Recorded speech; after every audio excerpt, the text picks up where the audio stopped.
They called her a ghost.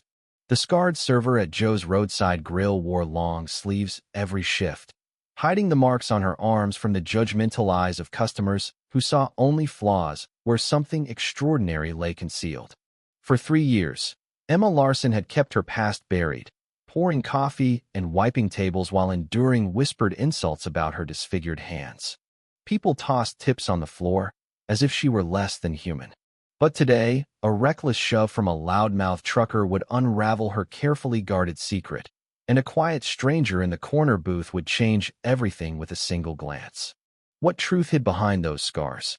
And why did it make a man's hands tremble around his coffee cup?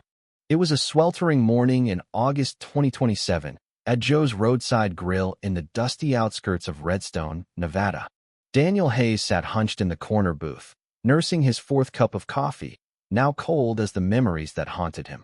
His weathered fingers traced the edge of a faded photograph tucked inside his Jaquita snapshot of himself, younger, in desert fatigues, grinning alongside comrades from the 4th Armored Brigade.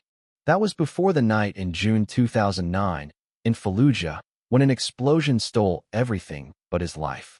For 18 years, he'd searched for the soldier who'd saved him, chasing ghosts through VA clinics, veteran meetups, and endless online forums.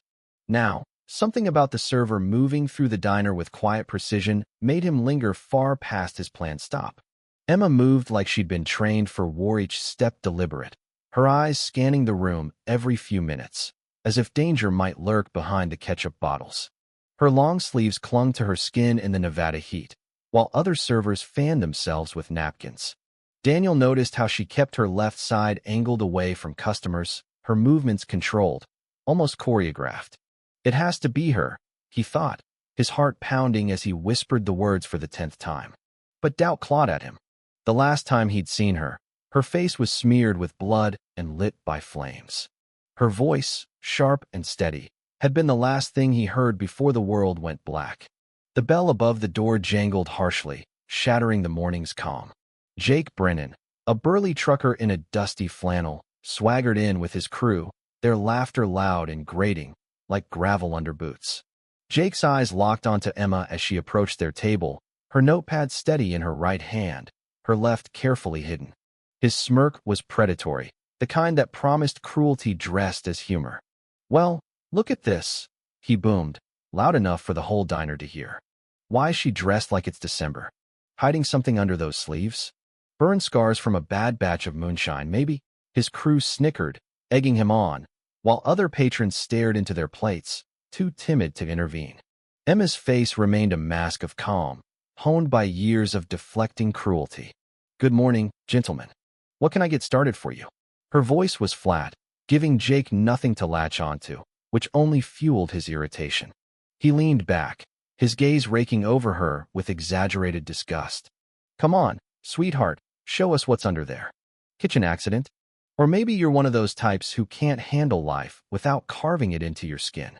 The words landed like punches, but Emma didn't flinch. Daniel, watching from his booth, felt his hands clench, knuckles whitening around scars of his own. The diner's air grew heavy, the tension thick as the heat.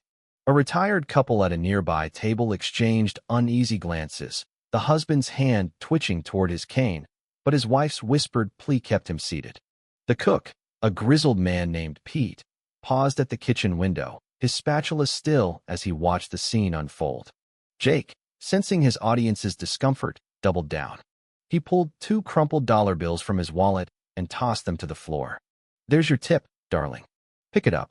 Maybe save for some lotion to fix whatever mess you're hiding." The bills fluttered to the sticky linoleum, and the diner held its breath. Emma bent to retrieve them, her movements slow and deliberate. But as she straightened, Jake's hand shot out, shoving her shoulder hard enough to send her stumbling. Her sleeve rode up, revealing not just scars, but a tattoo 4th Armored Brigade, Fallujah 2009, etched in crisp military lines around crossed rifles.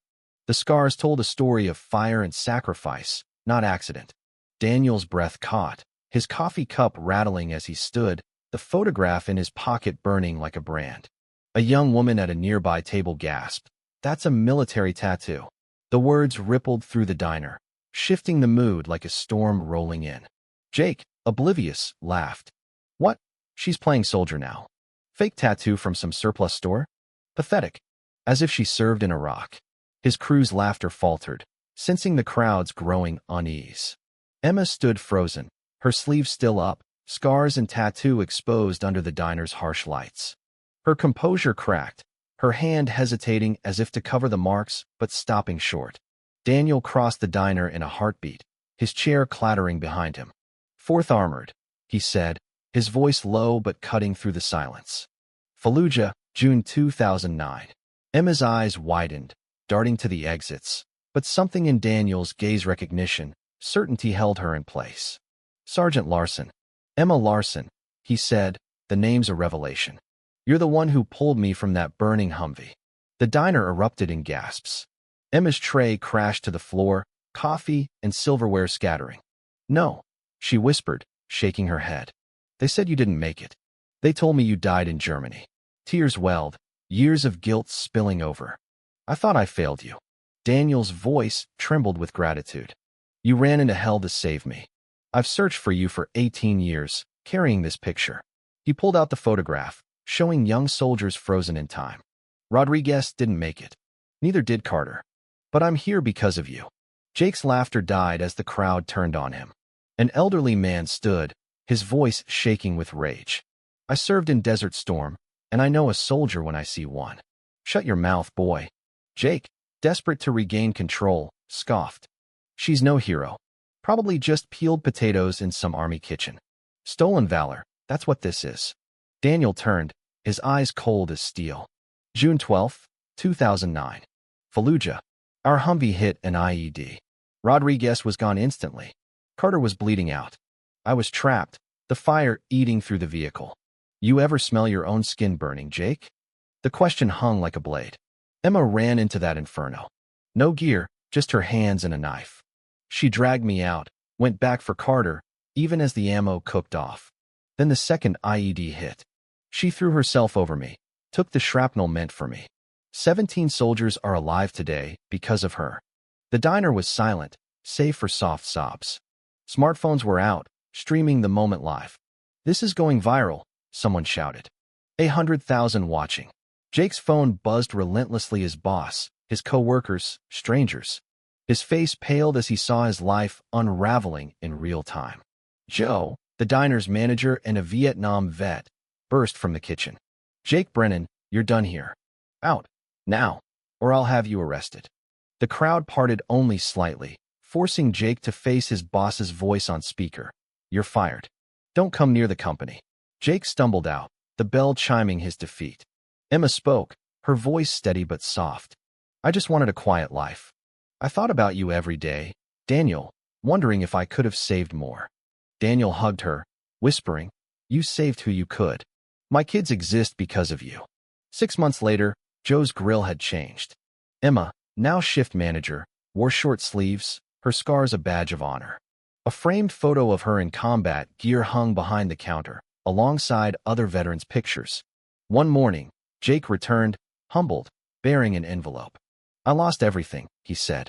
But volunteering at the Veterans Center showed me who I was. This is $5,000 we raised. It's a start. Emma saw the calluses on his hands, the volunteer badges on his shirt. She placed the envelope in the drawer. Everyone deserves a second chance, she said. Keep showing up. Did Emma forgive too easily? Should Jake's redemption be trusted, or is it just another act? Can people like him truly change,